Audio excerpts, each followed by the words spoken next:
ఆడపిల్లని అత్తారింటి పంపేమంటే నోరు మూసి కూర్చోవాలి. రోజు ఫోన్ చేసి ఏం కూర వండారు అని అడగకూడదు. ఇక్కడ నీకు అనవసరం. అది ఏదో వండుతారు, కారప్పుడు వేసుకుంటుంది. నీకెందుకమ్మా? పైగా ఏదైనా కూర వండారు కానీ రోజు అదే కూర నిన్ను ఎలా పెంచావు? ఇక్కడ 3 రోజులు వచ్చేస్తుందమ్మా. నువ్వేం చేస్తావు? ఇక్కడ పెళ్లి చేసి అత్తారింటికి పంపించామంటే వారానికి ఒకసారి ఫోన్ చేయాలి. అది కూడా వాళ్ళే చేయాలి, మనం కాదు. మనం చేసిన యోగక్షేమాలు అంతే.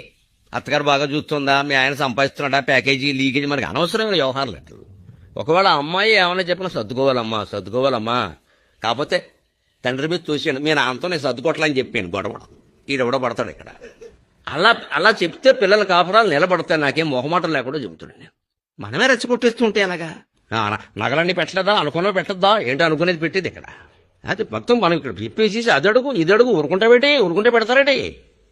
మనకి ఈ నగలు, ఈ భోగాలు ఇవి ముఖ్యమైపోయే. కాపురం అక్కర్లా. వాళ్ళు పాపం భార్యాభర్త ఆనందంగా ఉన్నారమ్మా. నగలు కూడా ఎందుకు ఎక్కడ, వాళ్ళు బాగానే ఉన్నారుగా. అది కాదండి మనకు కావాలి. మన పట్టుదలని లేరనే.